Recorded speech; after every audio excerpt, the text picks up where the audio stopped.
Pessoal, tudo bem? Estamos aqui com mais um curso do Todos pela Construção. Para quem não conhece, é uma iniciativa, uma corrente do bem, liderada pela Et Soluções, Construliga, ABCP, SNIC e Sebrae Nacional. Eu sou Eliana Taniguchi, da Construliga, e hoje eu estou aqui para falar sobre o curso Desafios para a Implantação do BIM no processo de coordenação e compatibilização de projetos. Quem vai ser a nossa instrutora vai ser a queridíssima Miriam Ador. Então, antes dela iniciar o curso, vou falar um pouco do extenso currículo dela, né, para vocês terem uma ideia. Então, a Miriam é arquiteta formada pela Faculdade de Arquitetura e Urbanismo da USP em 1988. Também é mestre em Engenharia Civil pela Escola Politécnica da USP, no período de 2012 a 2015, na área de engenharia focada em BIM, já naquela época. É profissional certificada em Virtual Design Construction pela Stanford University entre 2013 e 2014 e pela Carnegie Mellon em 2008. Também foi presidente da ASBEA, Associação Brasileira de Escritório de Arquitetura, no biênio 2015-2017 e atualmente é conselheira da entidade. Também é conselheira titular eleita da CAL São Paulo, 2018 a 2020, onde coordena as comissões de BIM e de aquisição de sedes próprias. Além disso, também leciona no curso de especialização em arquitetura, cidade e desenvolvimento imobiliário na Universidade Presbiteriana Mackenzie, na disciplina Gerenciamento de Projetos e Coordenação com enfoque em BIM. É sócia-diretora da empresa Adora Associados, com foco em coordenação, compatibilização de projetos e projetos de vedações e BIM desde 1995. Miriam, seja muito bem-vinda. Mais uma vez, obrigada por aceitar nosso convite, compartilhar um pouco do seu conhecimento. Agora, fique à vontade, o espaço é todo seu. Obrigada, Eli.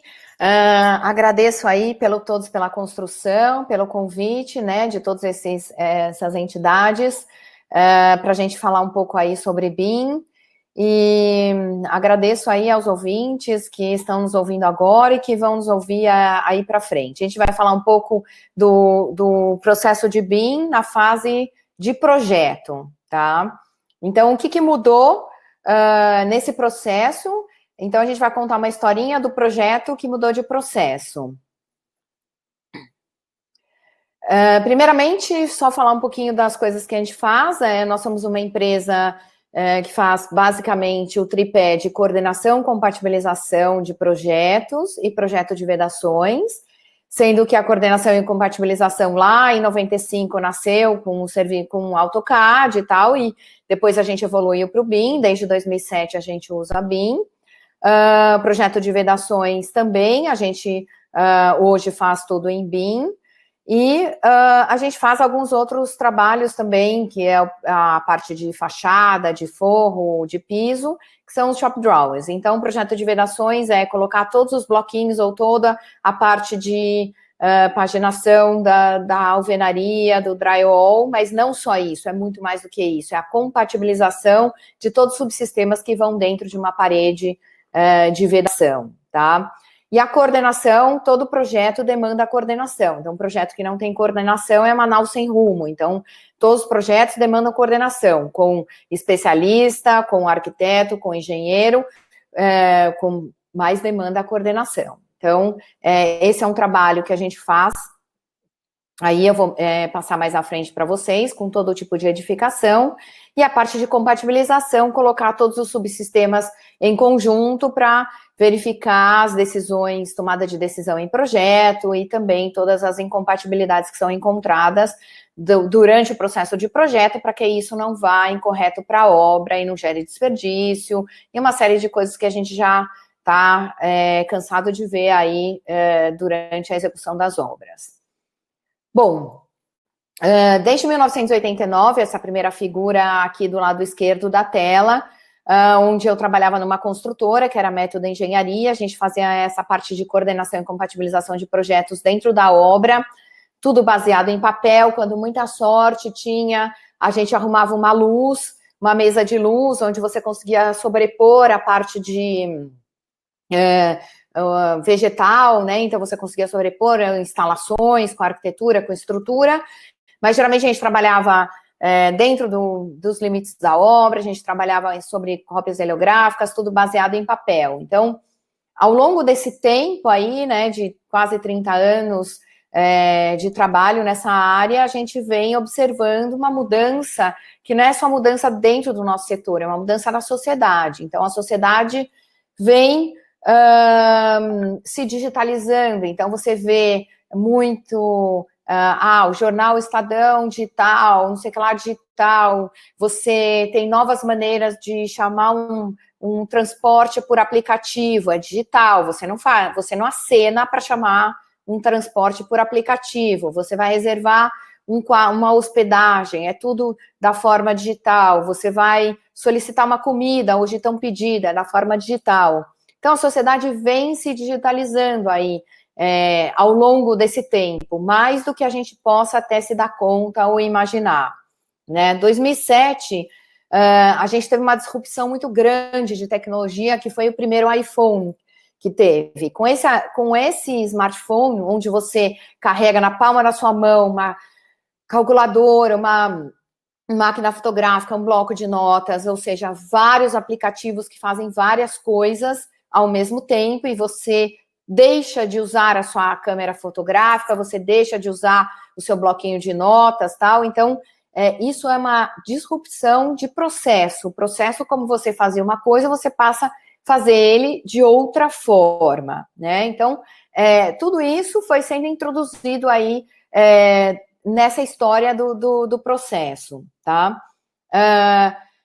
Com relação à nossa área de A&C, de arquitetura, engenharia e construção, também não foi diferente, né? Então, essa parte da digitalização, ela foi entrando nas nossas vidas, foi entrando através de ferramentas eletrônicas de desenho, como os CADs, né? O desenho auxiliado por computador, tal, mas tudo ainda focado muito na geometria. Os computadores também tiveram uma grande evolução nesse tempo todo aí. Se você olhar 20 anos para trás, né, você precisava de um grande computador para armazenar uma quantidade de dados. Hoje, num smartphone ou num iPad, você consegue, num tablet, você consegue abrir um modelo, abrir uma quantidade de informações bastante grande, tá? Então, isso também evoluiu e foi base aí para a nossa evolução. Então, e o que aconteceu de tão importante aí na nossa área que vem acarretando toda essa digitalização e que vem trazendo como porta de entrada essa digitalização, né? Então, o BIM, o Building Information Modeling, é uma dessas portas de entrada aí da digitalização dentro dos nossos escritórios, dentro das nossas obras, dentro do nosso escritório de planejamento e de pós-obra também, enfim, de todo o ciclo de vida aí da edificação.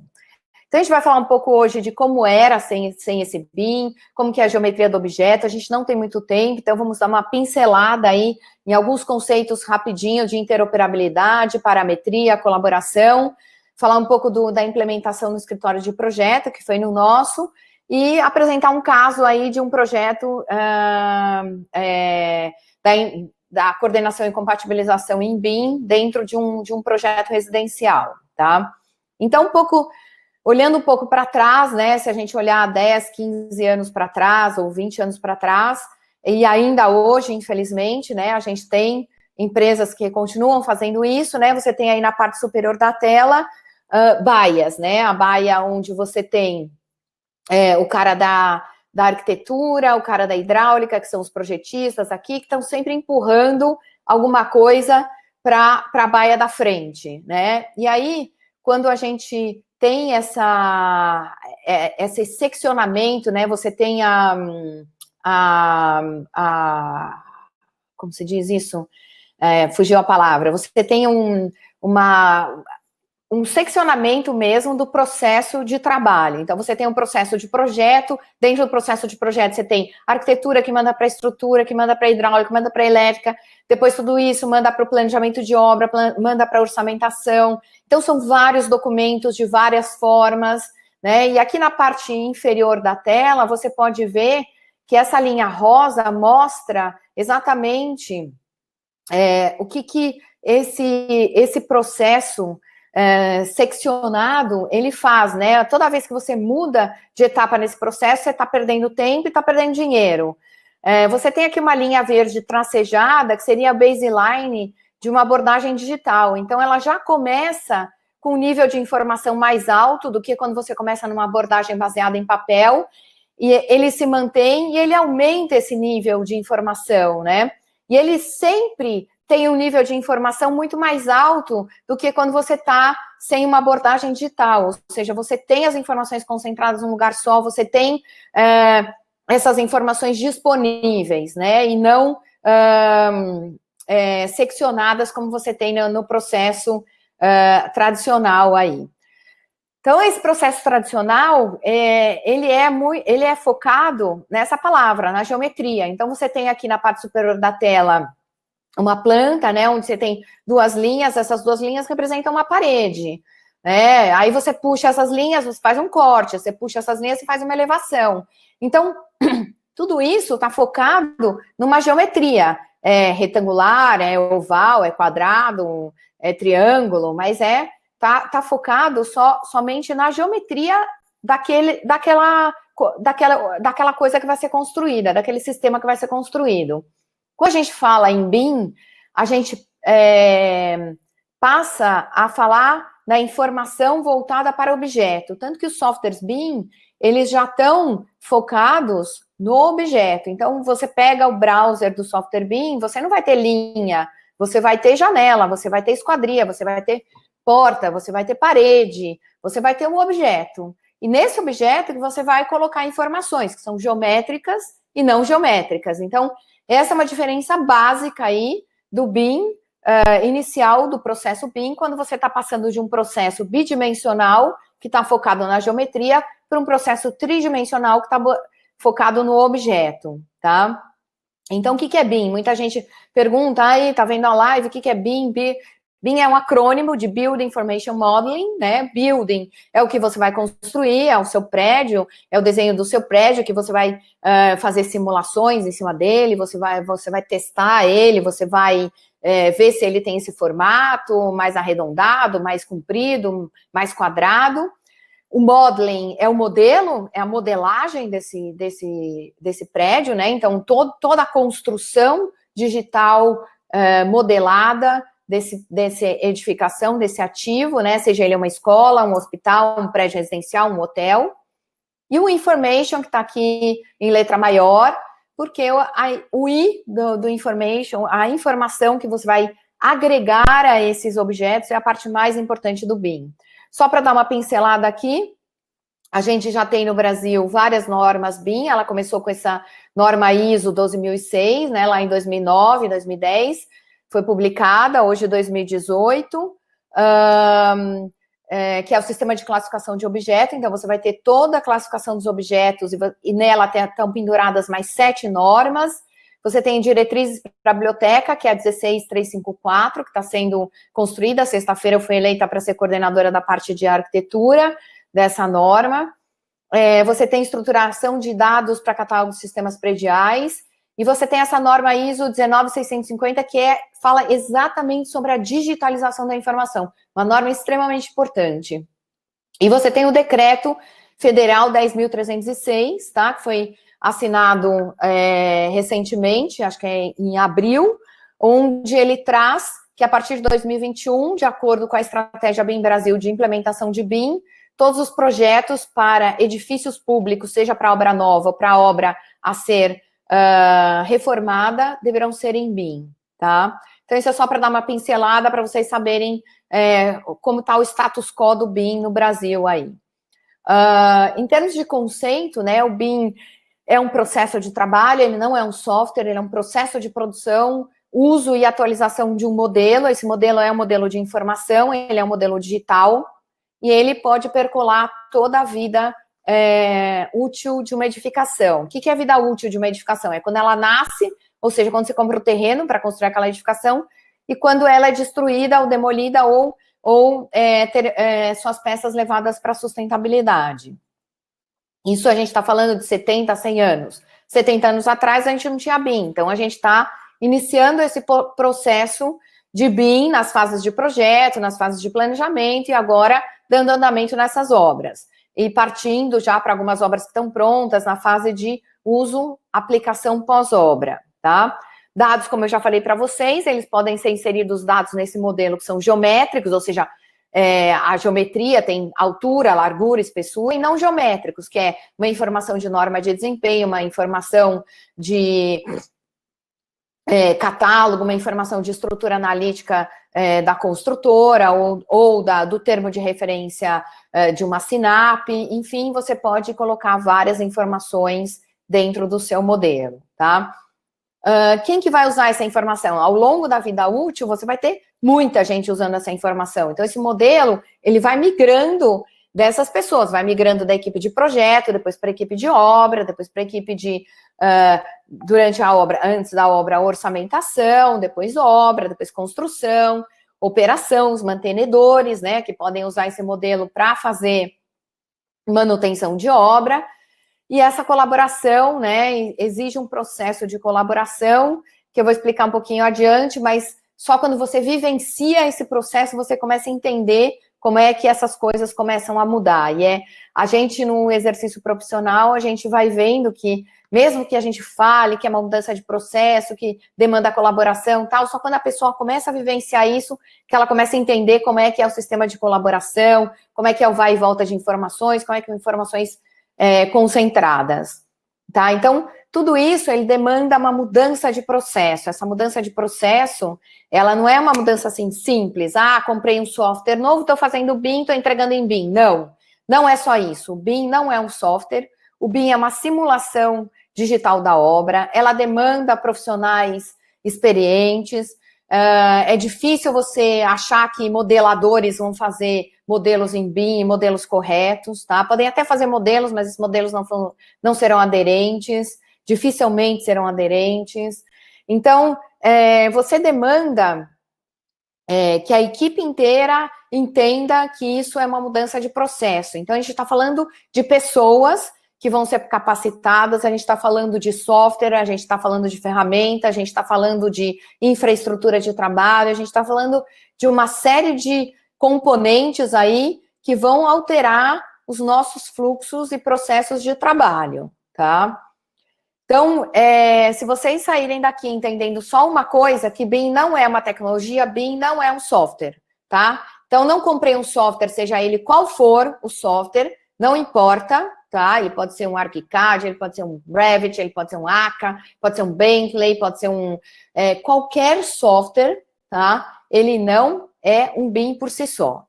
Quando você entende BIM como um processo de trabalho, ou seja, que você está interagindo com pessoas, você está fazendo engenharia simultânea, você está usando um repositório comum, você está trocando informações, você está centralizando informações, você está caracterizando informações dos objetos, aí sim você está fazendo BIM, tá?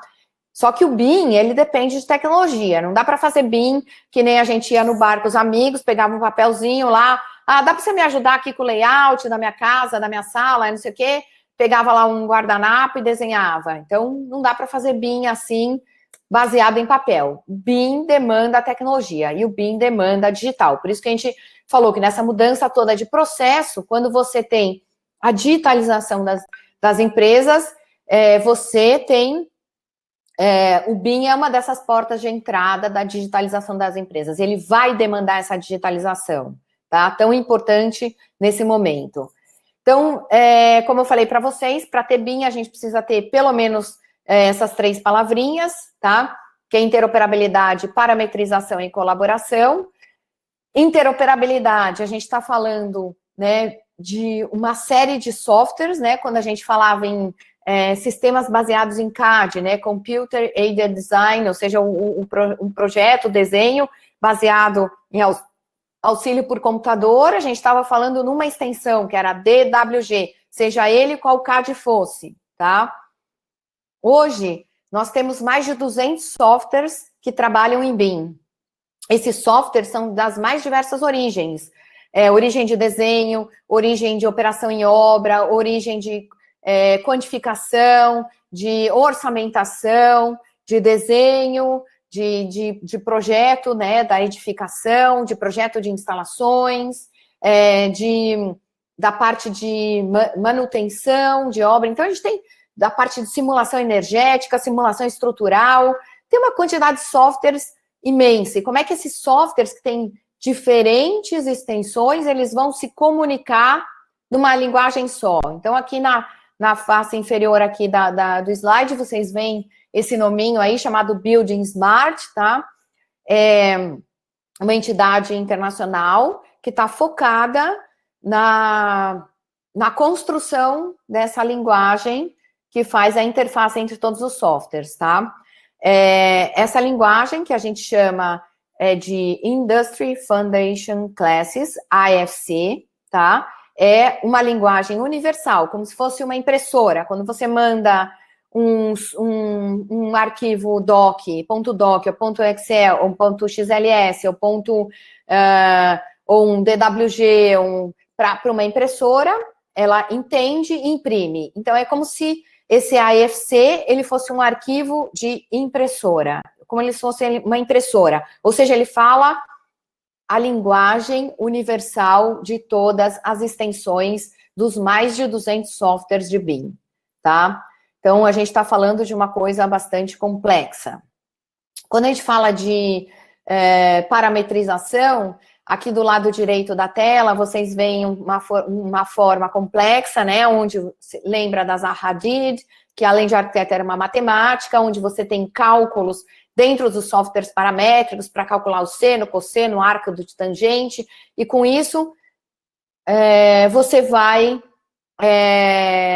mudando os parâmetros dentro do objeto, tá? Mas esquece objetos mais complexos, vamos falar de objetos mais simples, como essa parede aqui do lado esquerdo. Uma parede normal, né, de bloco ou de drywall, onde a gente tem altura, largura, comprimento, espessura, material do que ela é feita, acabamento, desempenho dessa parede.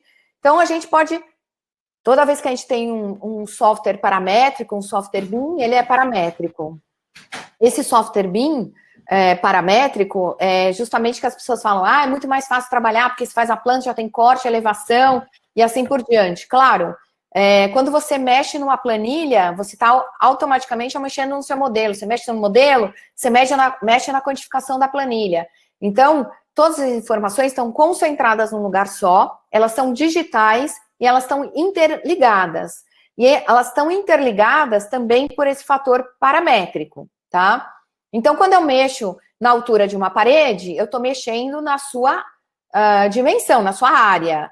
Estou mexendo na área, tem menor quantidade de acabamento ou maior quantidade de acabamento. Isso vai refletir na planilha de acabamentos. Eu não preciso ir lá na planilha e mexer e arrumar. É uma coisa concomitante, acontece junto, né? Esses parâmetros que a gente pode colocar dentro da parede, eles podem ser de origem geométrica ou não geométrica. Então, geométrica, aqui que é altura, largura, essa parede pertence a que pavimento, quantas paredes tem igual, do que ela é feita, com qual outra parede ela está conectada. E eu posso ter outros tipos de informação, quantitativo, orçamentação, custo, quando essa parede vai ser colocada em obra, planejamento, quais os recursos de mão de obra, de recursos humanos vão ser utilizados para fazer essa parede, qual o desempenho que eu espero dessa parede, enfim, tem informações geométricas e não geométricas. Então, tudo isso está focado nessa questão da parametrização dos objetos dentro do processo BIM, tá? E como eu falei para vocês, eram 3 palavrinhas, né? Interoperabilidade, parametrização e colaboração. Colaboração, lembra do primeiro slide, a gente tinha as baias, né, do processo truncado, do processo fragmentado, lembrei da palavra, fragmentado, onde eu tenho a arquitetura passando estrutura, estrutura hidráulica, hidráulica, elétrica, e aí todo mundo vai para o planejamento para a obra, aí chega na obra, estão com a revisão 5, mas está na revisão 7, toda aquela confusão de documentos e tal. Então, a gente tem um processo tradicional que segue uma ordem cronológica sequencial, tá? Quando a gente trabalha em BIM, a gente tem um processo colaborativo, a gente tem um trabalho conjunto, ou seja, eu estou produzindo um modelo de arquitetura, o colega está de estrutura e a gente está trocando essas informações num curto período de tempo, ou às vezes num mesmo período de tempo, tá? A gente vai ver como isso acontece. Então, é um trabalho contínuo e concomitante. As equipes ainda estão descobrindo esse trabalho aqui no Brasil, elas não conseguem ainda entender, porque elas estão muito ainda vinculadas no trabalho tradicional. E quando você quer colocar a roupinha do 3D, do tridimensional, num trabalho tradicional, não vai dar certo. Então, você tem que mudar a chave, você tem que mudar a chave do processo de trabalho, tá? Isso parece uma coisa etérea falando. Então, quando a gente está no exercício profissional, quando a gente está vendo o que está acontecendo, as pessoas começam, agora eu entendi por que precisa fazer isso, por que precisa fazer aquilo, né? Então, mais ou menos explicando isso que eu estou falando, tá? Porque é uma coisa complexa, um plano de implementação BIM no setor de arquitetura, engenharia e construção, quando a gente fala de 2D, de CAD, quem está em CAD baseado em papel, né? Porque o CAD ainda, apesar de ser uma ferramenta eletrônica para fazer desenho, ela está baseada em papel, né? Você está no 2D, aí você passa para modelagens tridimensionais, que você pode até fazer em ferramentais CAD e tal, mas você está já numa modelagem tridimensional, onde você está voltado para o objeto, tá? Então, você está na fase 1, que a gente chama, tá? Essa modelagem, eu estou fazendo BIM, é aquela história, eu comprei um software, estou fazendo BIM. Não, você não está fazendo BIM, você está fazendo modelagem tridimensional, tá?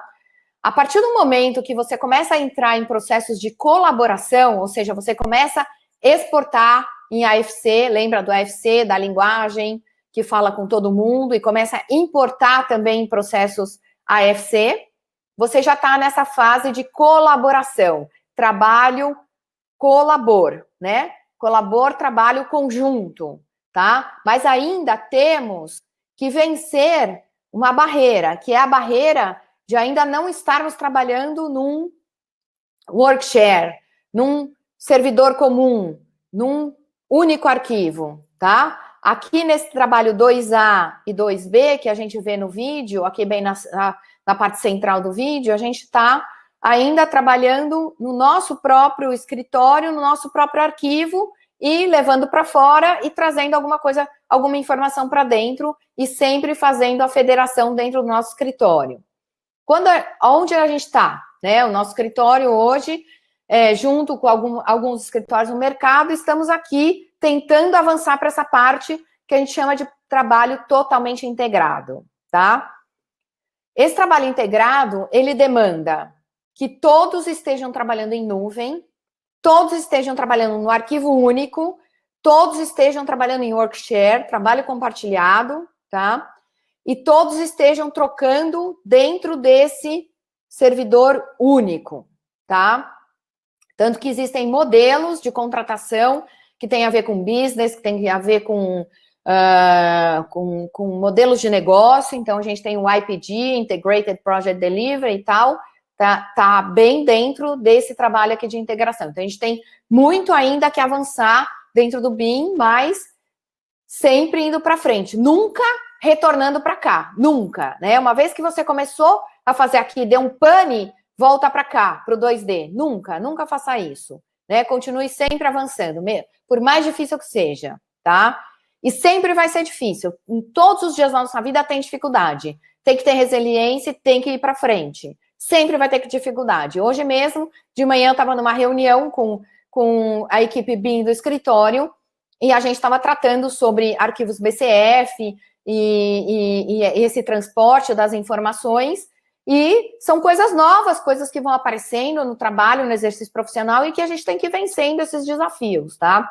A gente começou a implementação do BIM em 2007 no escritório.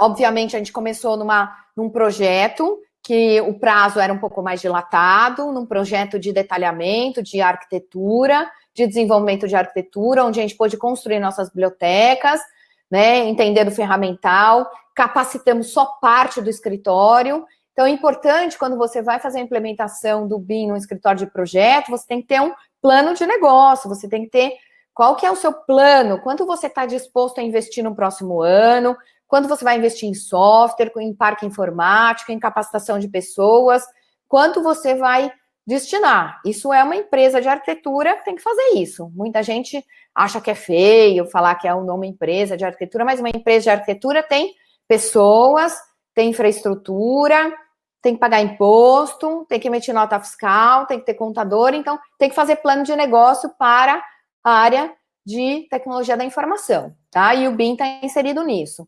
Então, em 2008, eu fiz meu primeiro curso fora, em Carnegie Mellon, foi super importante para poder ter essa introdução, um overview maior dos softwares, né? Tinha muitos softwares que eu tive contato lá em Carnegie Mellon, que eu não tinha aqui no Brasil, porque não tinha ainda representante. Hoje nós já temos uma gama de representantes grande aqui, boa, que a gente já pode trabalhar bastante. Aí a gente vai evoluindo, a gente começa a construir uma biblioteca, depois a gente vê que essa biblioteca precisa ser remodelada. 2012 a gente remodelou essa biblioteca, principalmente na área de instalações. Foi um ano que a gente fez muito treinamento em MEP, porque a gente descobriu que a gente precisava fazer uma modelagem de instalações dentro do nosso escritório. 2012 eu comecei a fazer minha dissertação de mestrado, entrei no mestrado na Poli. 2013 eu fui fazer um curso fora, fiquei de 2013 a 2014 indo e voltando para os Estados Unidos em função de estudar numa universidade na Califórnia, que foi Stanford. Foi extremamente importante, porque lá eu pude estudar Virtual Design Construction, que não é só o BIM, né? Ele é baseado em BIM, onde você tem uma junção do Project Management com o BIM, onde você tem métricas, onde você tem targets, onde você vai medir o tempo inteiro, você está medindo coisas, e o pano de fundo disso, que você vai usar muito forte, é o BIM. Não dá para fazer Virtual Design Construction sem BIM. Então, tive contato com colegas do mundo inteiro, né, da Austrália, da Inglaterra, próprios americanos, Noruega, Finlândia. Troquei muitas ideias, e onde eu estava muito em dúvida se eu ia comprar um software para fazer compatibilização, que era o Navisworks, ou se eu ia comprar o Solibre. E lá eu decidi pelo Solibre.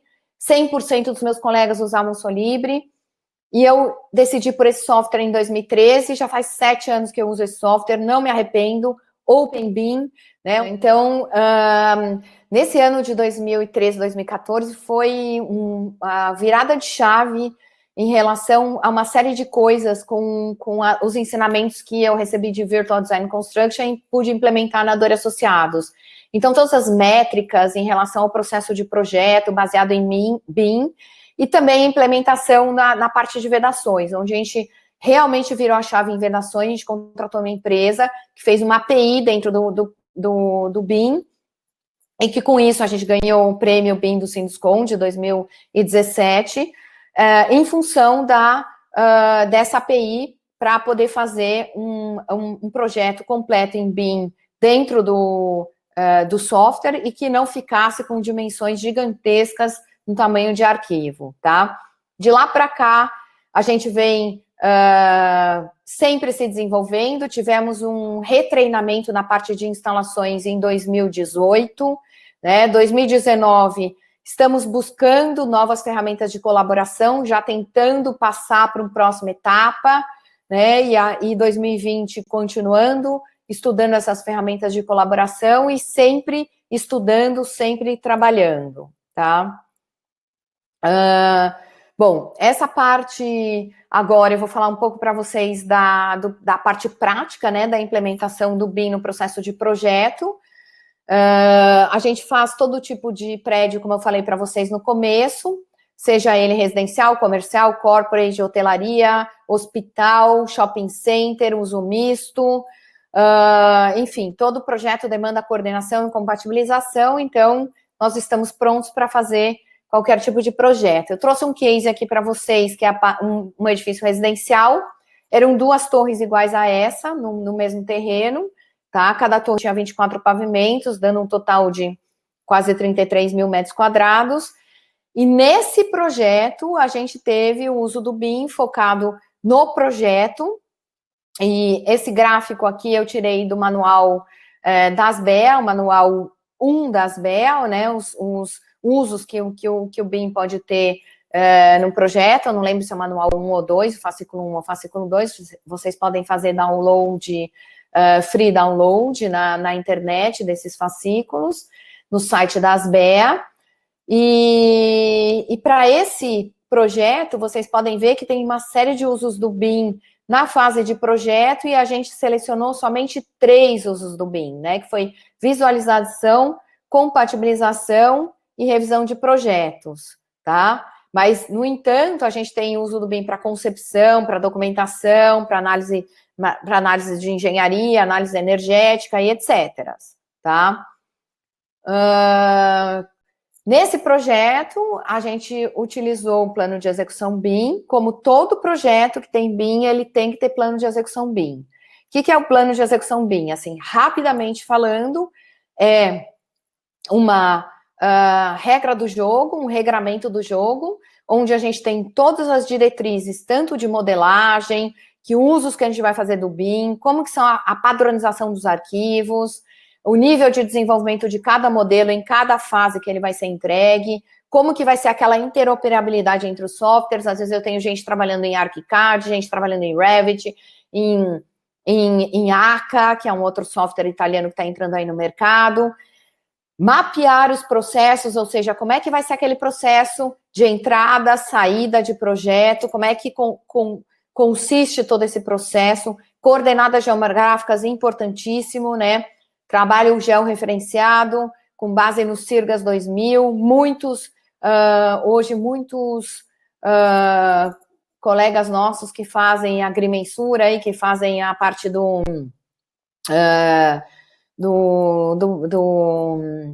projeto altimetria, plano altimétrico, eles ainda não trabalham nessa base, então a gente tem que fazer o georreferenciamento no nosso projeto, como é que a gente vai fazer a documentação nesse projeto, enfim, papéis e responsabilidades das pessoas. Isso é um documento de 40 páginas e contém mais 6 anexos, tá? Então é um documento bastante vasto, que não é dado para a equipe, sim negociado com a equipe. Fundamental essa negociação. Como eu falei, BIM, a gente está falando de pessoas, né?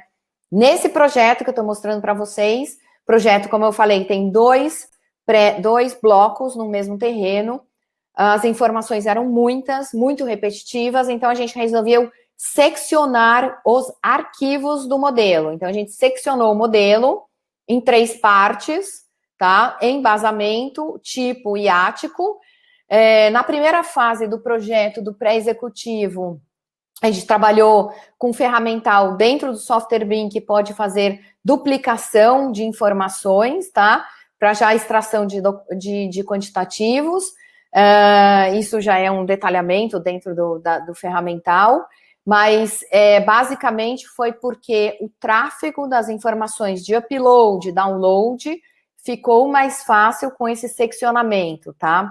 Sempre levando em conta que a gente está tratando do edifício como um todo, né? Então, o edifício é um organismo vivo, onde a fachada é a nossa pele, né? Toda a parte de instalações são as veias, as artérias, a parte da estrutura é nosso osso, né? E a gente está construindo isso digitalmente. Para construir, a gente já precisa ter dado um pulinho lá na obra, né? Ou seja, saber como é que é uma bomba, como é que é um clamshell, como é que funciona uma parede diafragma, como é que é uma parede de proteção da diafragma, o que é um ralo, o que é uma grelha, qual é a diferença de um e de outro, o que é um chiller, enfim, essas coisas básicas que a gente vai colocar no modelo, que a gente vai modelar, compatibilizar, a gente precisa saber, tá? Então, nunca esquecendo disso.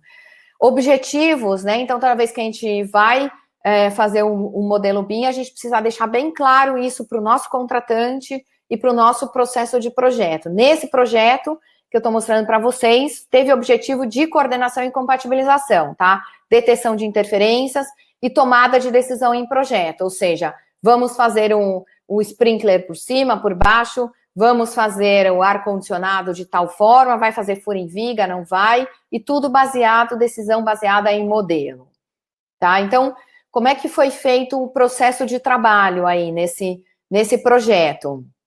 A gente teve modelagem tridimensional paramétrica dos escritórios, né, de estrutura, hidráulica, arquitetura, ar-condicionado e elétrica. Eles modelaram seus próprios escritórios e mandaram para o nosso escritório para a gente poder juntar os modelos.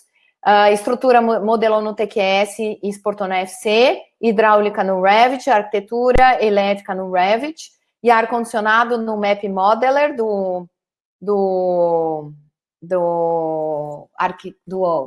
ArchiCAD. Mas a gente necessitava de mais modelagens que os projetistas não estavam ainda modelando em BIM. Então, a gente assumiu essas modelagens dentro do nosso escritório, que foi paisagismo, terrenos e volumes vizinhos, decoração, piso estrutural e fundações, tá? A gente assumiu essas modelagens, fomos contratados, tivemos escopo para isso, para que a gente pudesse preparar o modelo federado. O que é modelo federado? É quando a gente pega os modelos parciais de cada um e junta. Lembra quando eu comentei com vocês naquele slide aonde estamos? Que a gente está recebendo coisas e devolvendo coisas? Então, quando a gente recebe coisas, a gente está recebendo esses modelos. Estamos juntando nesse modelo federado e vamos devolver coisas. Que coisas? São as interfaces que a gente verificou nesse modelo, tá? Então, como eu falei para vocês, nesse projeto a gente teve o uso do BIM para checagem de interferências, então é todo tipo de interferência, viga na fachada, viga que aparece no meio da escada, viga que aparece no meio do ambiente, assim por diante, tá? Hidráulica com elétrica, conduíte passando no meio do tubo de hidráulica, elétrica com ar-condicionado e assim por diante, toda sorte de interferências, tá? Então, quando a gente vai analisando essas interferências, a gente vai juntando elas dentro de um software, tá? Esse software é onde a gente usou para juntar todos os modelos. Lembra que há 3 slides atrás eu mostrei para vocês que a gente pegou todos os modelos que vieram de fora e juntou dentro do nosso escritório. O software que a gente usa para juntar todos esses modelos, que a gente chama de modelo federado, é o Solibri, tá? Então, a gente faz a verificação das interferências dentro desse software e a gente tem que devolver informações. Lembra que eu falei para vocês que a gente estava recebendo informações e devolvendo informações. Como é que a gente devolve essas informações? Através de um arquivo que se chama BCF, tá? Que arquivo é esse? Esse arquivo é um arquivo de comunicação, tá? É um arquivo de colaboração, é um arquivo de trabalho, é um arquivo que eu vou comunicar todas as interfaces que eu recebi, que eu verifiquei em todos os modelos e vou devolver para você que fez o seu modelo. Então, como é que funciona isso? Você faz o seu trabalho, foram feitos trabalhos no Graphisoft nesse projeto, né? Foram feitos trabalhos no Revit. Esses trabalhos foram exportados via AFC, lembra que eu falei para vocês daquela linguagem que todo mundo fala, né, que chama-se AFC. Eu recebi esse AFC, eu dei entrada nesse AFC, eu importei esse AFC dentro de um software, esse software se chama Solibri, tá? Nesse software, eu trabalhei todas as informações, trabalhei as interferências, e eu tenho que devolver para vocês as informações. Então, como é que eu devolvo essas informações? Através do processo de colaboração, que é o BIM Collaboration File, que é o BCF, tá? Quando esse BCF, ele entra no seu software, vocês vão ver mais à frente, ele vai direto para o problema identificado. Então, eu vou explicar para vocês como é que funciona, tá? Então, esse processo de comunicação, você pode ter qualquer tipo de software nativo que você trabalhe, por isso que a gente chama de Open BIM, tá? Todos os softwares BIM, eles exportam em AFC, que é aquela linguagem que todos os softwares falam, tá? Do AFC, eu vou importar dentro do Solibri, tá? Vou trabalhar as interferências, todo tipo de interferência, que a gente chama de communication, tá? Vou fazer esse communication, que vai ser exportado através desse arquivo BCF, tá? Nesse projeto, a gente utilizou uma ferramenta em nuvem, chamada BIM Collab, tá? Que armazenou todos esses arquivos BCF, tá? Aqui parece coisa de ficção científica, mas não é, e é uma coisa muito simples de ser operacionalizada. Então, por exemplo, eu tenho uma interferência no arquivo de arquitetura com estrutura.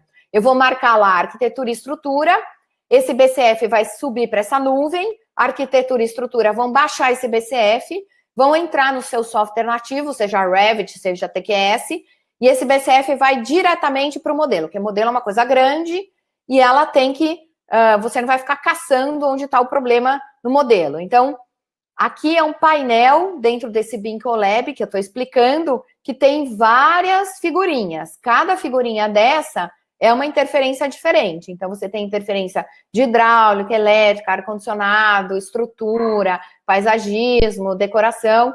E isso está categorizado dentro desse software na nuvem, vamos dizer, dessa ferramenta na nuvem, que chama BIM Collab.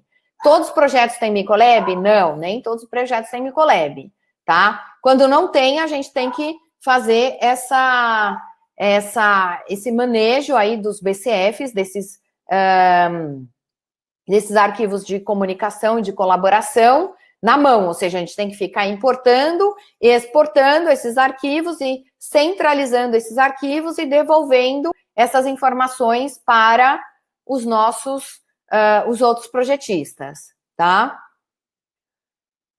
Infraestrutura de trabalho, é importante citar aqui, né? A gente tem uma mudança significativa quando a gente tem reuniões baseadas em papel, um monte de gente debruçada em cima de uma mesa, com um monte de papel aberto, vê lá a viga 723, aí abre a projeto de estrutura, carrega um monte de projeto, carrega um monte de caixa, e assim por diante. A mudança de infraestrutura, Miriam, eu não tenho 2 telas, não sei o que, improvisa, não tem problema, improvisa 2 telas, uma televisão, um telão, na obra, o importante é fazer, né? Não precisa ter uma infraestrutura que a gente tem no nosso escritório, com 2 telas de grandes dimensões, projetor de curta distância, tal. Mas aonde a gente quer chegar? A gente quer chegar aqui, num big room, a gente quer chegar numa área onde todos os projetos estão trabalhando juntos, enfim, num trabalho realmente colaborativo, tá? Então, o que é importante aqui dessa aula é a gente lembrar, né, do primeiro slide de um projeto que mudou de processo. Quando a gente está falando de BIM, a gente está falando de mudança de paradigma, a gente está falando de mudança de cultura de trabalho. Não é simplesmente comprar um software e falar que está fazendo BIM, mudar de 2D para 3D. Não é isso, é muito mais do que isso.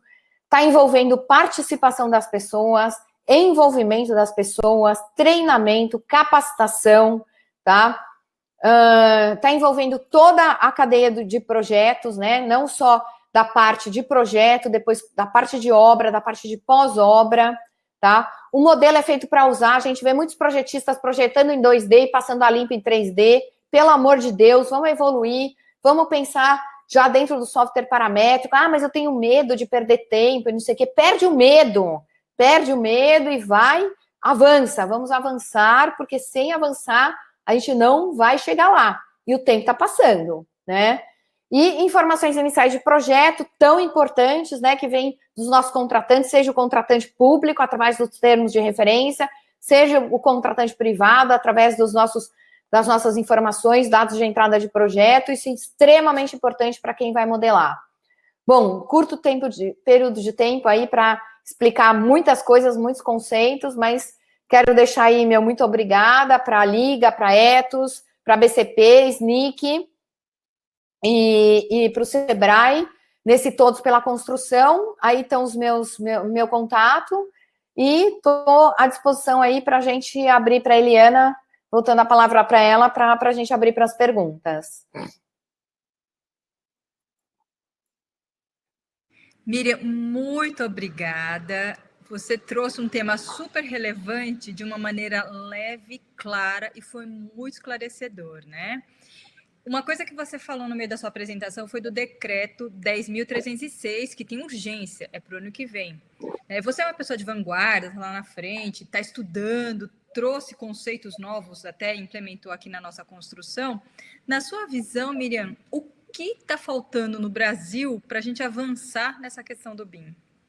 Bom, dentro do que eu falei, né, uma das principais coisas que está faltando é a digitalização das empresas, né? Então, não adianta você falar que está fazendo BIM e chegar na reunião com o seu caderninho, seu caderno de notas lá, tô anotando todos os problemas aqui que tem no programa, que tem nas suas interferências, né? Ainda levar a sua planta lá, ficar com a escala, medindo. Então, quer dizer que você não mudou a chave, você não está digital ainda.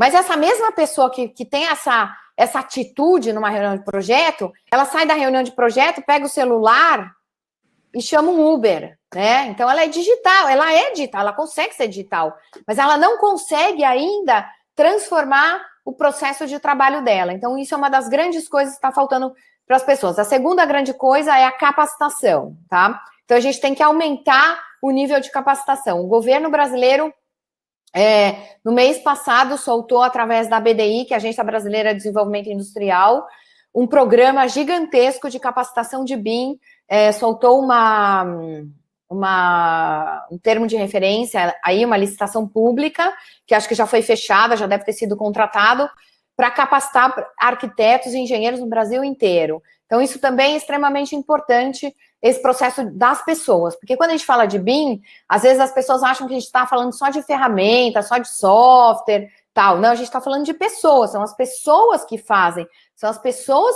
esse trabalho colaborativo e que fazem acontecer o trabalho, tá? Sem isso, a gente não consegue avançar, né? Outra coisa que falta também é boa rede de internet, né? Então, a gente tem que ter o tráfego de dados indo e vindo de uma maneira fluida, né? Não dá para você esperar 5 horas para fazer um download e um upload, né?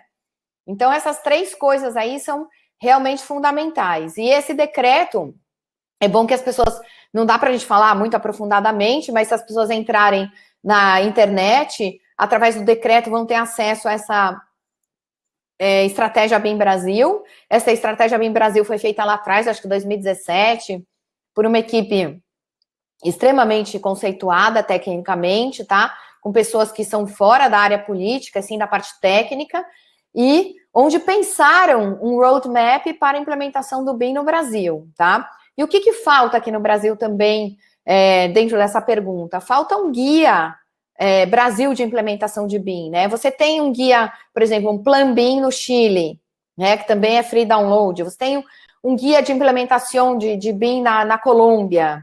Você tem do RIBA na Inglaterra, você tem da EAA nos Estados Unidos, mas aqui no Brasil você não tem isso ainda. Então, você tem, isoladamente, iniciativas como da BDI, por exemplo, que tem os seus 6, 7 guias da BDI, muito bem estruturados. Você tem também da CEBIC, você tem os fascículos das BEA, né? Então, você tem coisas que são isoladas das diferentes pontos de vista, né? Do ponto de vista do contratante, do ponto de vista do projetista, da instituição federal, mas você não tem um guia BIM Brasil, né? Isso seria extremamente importante também.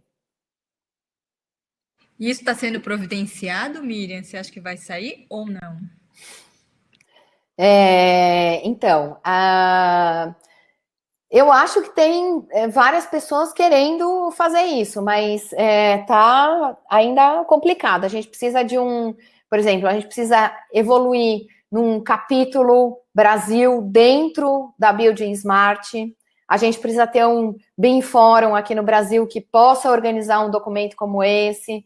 Então, já tem iniciativas a caminho, tá? Já tem iniciativas a caminho, mas ainda, né, temos que, por enquanto, como a gente não tem esse BIM Brasil, né, esse guia BIM Brasil, a gente usa o da BDI, usa da CEBIC e usa das BEA. São esses 3 que a gente pode hoje recomendar.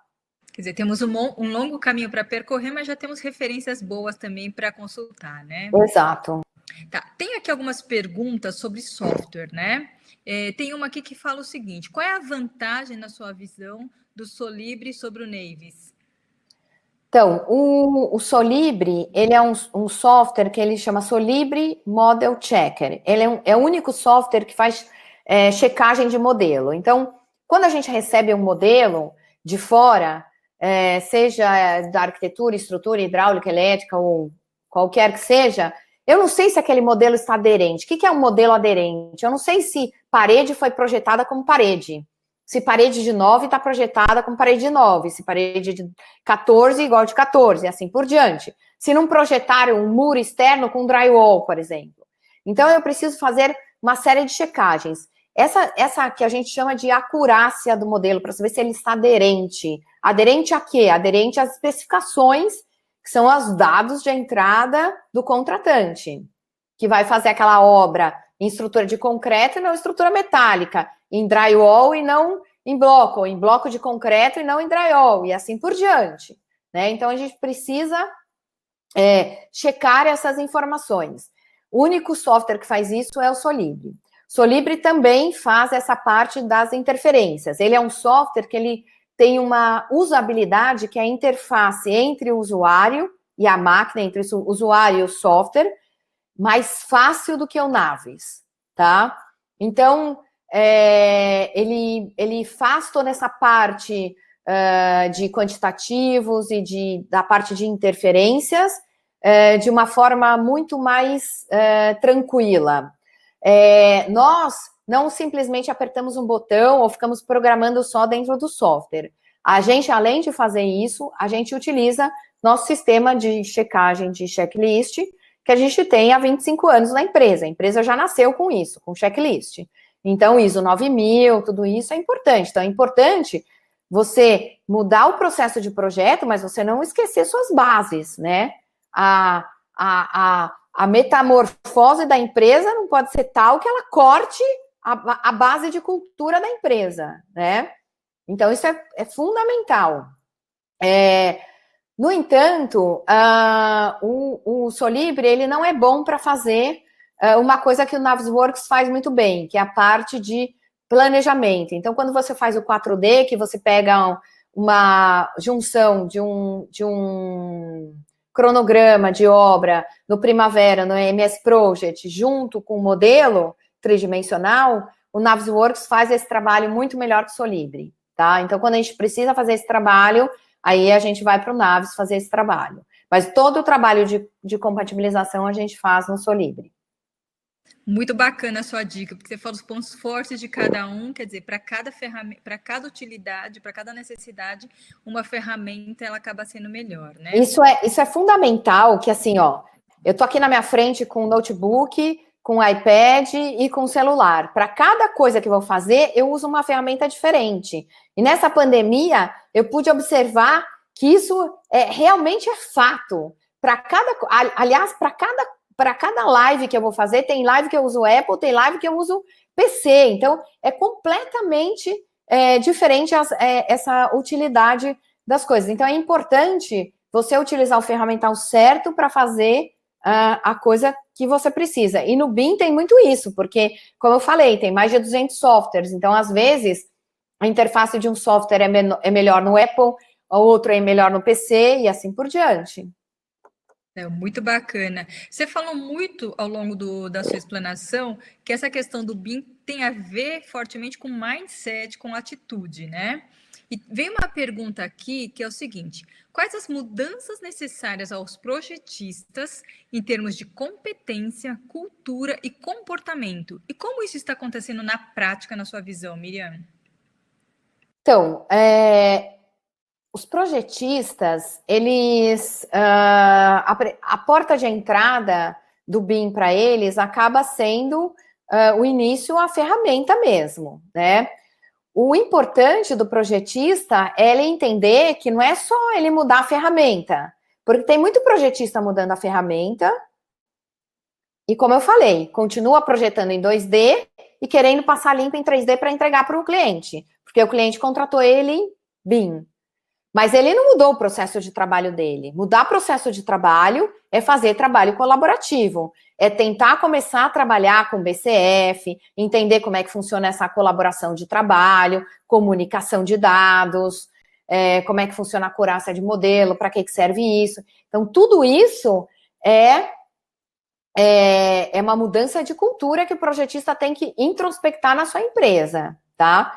O projetista tem que se preparar em relação a isso, se preparar no seu plano de implementação. Não é fácil, custa caro, a gente tem problema com o software, a gente tem problema de elitização, né? Então falam, tem algumas perguntas que aparecem nas lives, né? Algumas pessoas, só algumas pessoas vão conseguir pegar esses projetos públicos porque conseguem ter acesso aos programas. Então, pressionar as entidades para que a gente tenha então, o CREA, o CAL, para que a gente tenha programas de incentivo de softwares para os profissionais, né? Que a gente tenha programas de incentivo de de financiamento para comprar hardware, tudo isso o projeto faz parte da lição de casa do projetista, né?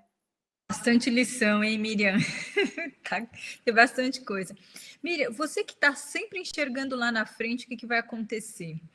Tem uma pergunta que fala o seguinte: como você enxerga as novas tecnologias mentira. Como você enxerga as novas tendências tecnológicas do BIM para a obra, seja para o construtor, gestor ou projetista, né? Nessa questão do acompanhamento. A pergunta é em relação à tecnologia ou em relação ao conceito? Está escrito tendências tecnológicas do BIM para a obra.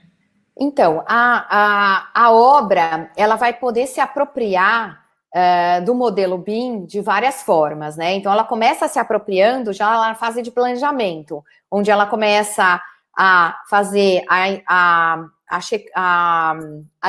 o link do planejamento de obra com o modelo. Isso já é uma mudança, mas não fazer um BIM Hollywood, de falar, estou fazendo o planejamento e fica subindo e descendo o predinho, né?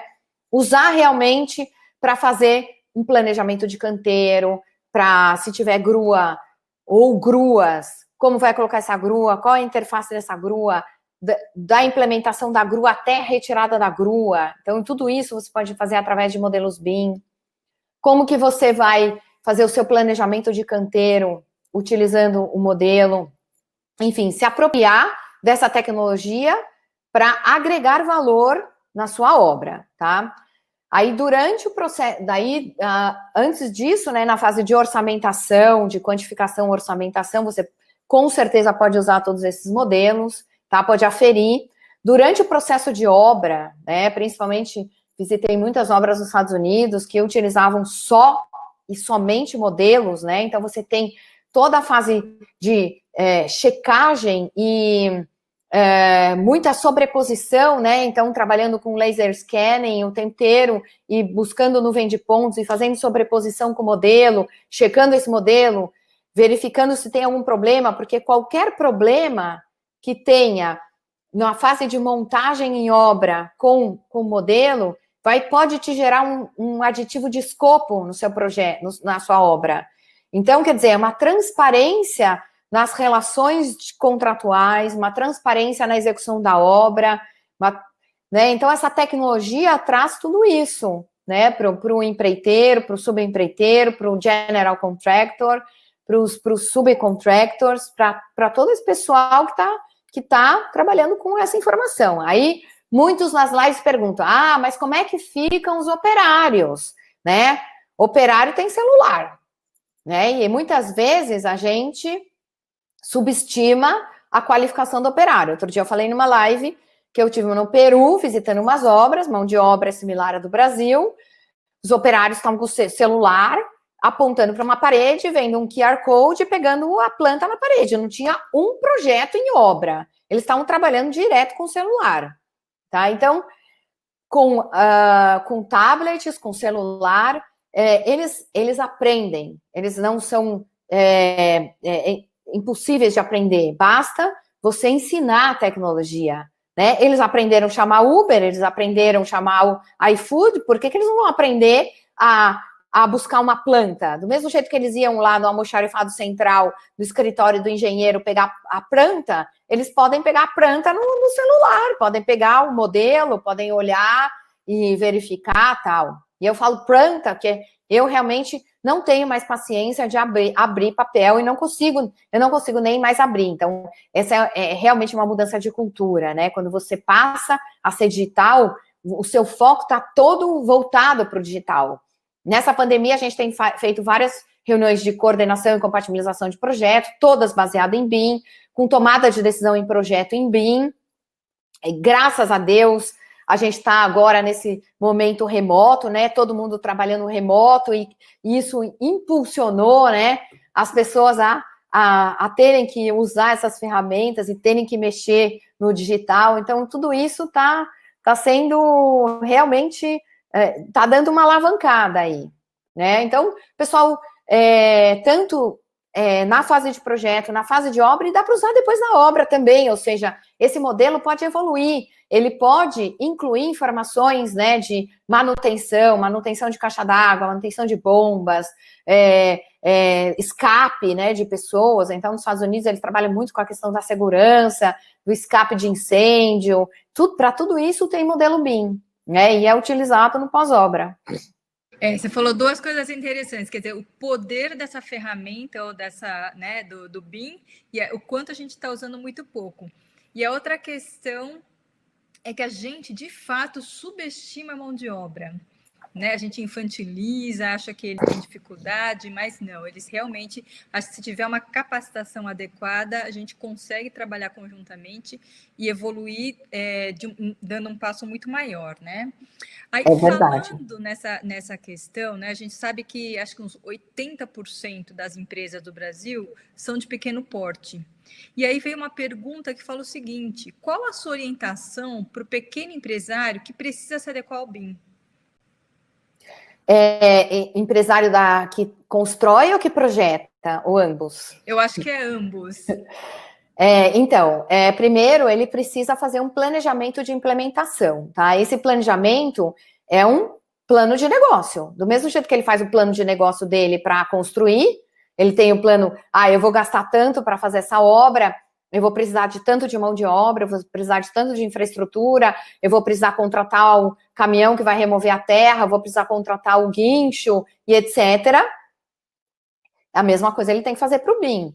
O que eu vou precisar para o BIM? Eu vou precisar de um parque informático, eu vou precisar de um software, eu vou precisar, né? Então, software, hardware, eu vou precisar de pessoas capacitadas e eu vou precisar de uma infraestrutura básica aí de trabalho.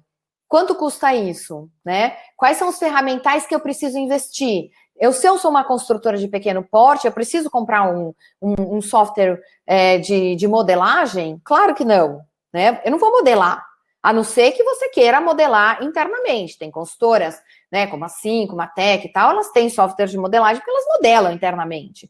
Então, você precisa ver qual o uso. A primeira pergunta é, leia-me primeiro. Leia-me primeiro. Primeira pergunta que eu tenho que fazer: que uso que eu vou fazer do BIM? A literatura americana tem 25 usos. Literatura australiana tem mais de 100 usos. Que uso que eu vou fazer do BIM? Não dá para fazer 100 usos, não dá. Nem os 25 dá. Né? Vocês viram que no projeto a gente fez 3 usos, tem um montão de usos, tem mais de 10 usos. Então, que uso? Com base nesse uso, que você vai decupando, você vai detalhando o que você vai precisar. Então, se eu vou fazer um uso de 4D e 5D, legal, então eu vou precisar de uma ferramenta 4D e 5D. Aí eu preciso comprar um Solibre, eu vou comprar um Solibre ou um Navisworks? Eu preciso disso? Né? Eu preciso. Não, eu tenho ferramentais gratuitos hoje na internet, um monte. Então, Solibre Anywhere, por exemplo, é um ferramental gratuito que lê todos os BCFs que eu produzo no meu escritório. Eu tenho o Solibre original e eu produzo os BCFs. Mas você não quer comprar um Solibre original? Então, você vai trabalhar com um leitor de BCF, um leitor de EFC, né? Esses leitores, eles são gratuitos na internet. Tem vários, tem o Teclab Insight, tem ótimos, tem outros, né? Então, você tem também capacitação. Eu tenho que contratar um consultor para colocar dentro da minha empresa? Não, às vezes você pode fazer parte de uma entidade, como Sinduscom, o pessoal da Abracip, por exemplo, que é a Associação Brasileira de Projetistas de Instalações, eles contrataram um consultor, esse consultor desenvolveu uma biblioteca conjunta para todos. Então, você tem que ter soluções criativas para poder fazer parte. Agora, você tem que fazer parte de uma coisa maior, né? Você pensar sozinho, isolado, fica muito mais difícil, né? Então, faz parte das BEA. Lá nas BEA, a gente está sempre levando o conjunto, levando as nossas questões em conjunto. Aí, nas BEA não tá pequeno, então vamos para o CAL. Então, nossas questões em termos de entidade. Como é que uma autarquia pode levar essas questões? Então, agora a gente vai trabalhar num termo de referência, eu sou coordenadora da comissão BIM lá, para poder abrir financiamento de software e parcerias com empresas de software. Tem várias empresas já interessadas nesse termo de referência para o estado de São Paulo, né?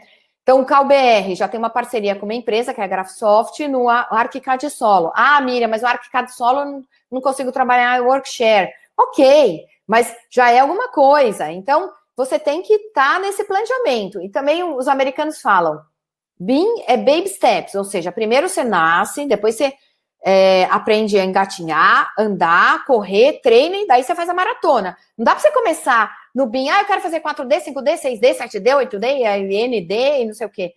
Então, calma, né? Então, vai preparando, tem que ter um planejamento. Então, todo ano, a gente tem um planejamento dentro da empresa. Quanto nós vamos gastar com software? Em quanto tempo nós vamos refazer o nosso parque informático? Então, tem tudo isso. Eu acabei de refazer meu parque informático em dezembro. Tudo isso faz parte de um planejamento da empresa. Então, a empresa tem que ter isso. Não adianta falar, é caro, eu não consigo. Né? Aí não vai conseguir nunca.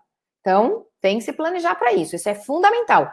2 coisas fundamentais. Primeiro, número 1, item 0, saber que uso do BIM vai fazer.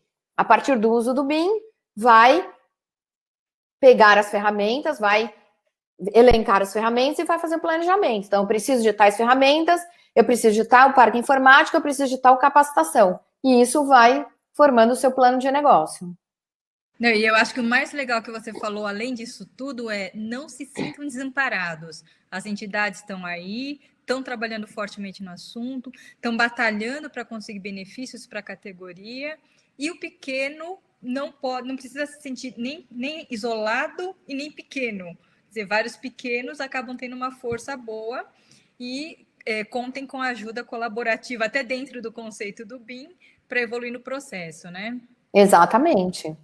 Tá. Pessoal, infelizmente a gente está chegando ao fim, porque o nosso tempo é limitado. Por mim, eu ficaria aqui o dia inteiro falando sobre BIM, e todo esse pessoal também tem várias perguntas, né? Mas a gente vai ter que encerrar. Agradeço mais uma vez a Miriam, está sempre disposta a colaborar no tema, a trocar um pouco das ideias, do seu conhecimento, né? E gostaria de convidar todos para continuar assistindo o conteúdo do Todos pela Construção.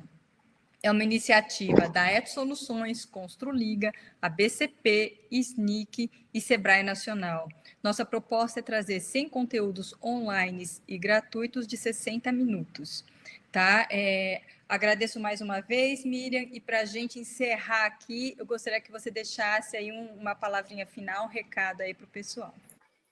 O recado é avançar, nunca volte 7 casas, sempre ande 7 casas, né? Então, a gente vê muita gente começando, aí dá uma dor de barriga, volta para o CAD e fala, não, eu tô com muita pressa, não dá, tal. Eu estou projetando em 2D para depois... Não, vamos avançar, só avançando que a gente vai. Não desistir, ser resiliente. Resiliência é uma palavra que a gente aprendeu aí na pandemia. Vamos ser resilientes. E o BIM demanda isso. Bastante, né? Miriam, muito obrigada mais uma vez, viu? Obrigada. Eu que agradeço, agradeço a todos vocês aí, todos pela construção, e vamos seguir aí essas aulas, que estão bem bacana. Tá certo, gente. Tchau, pessoal. Tchau.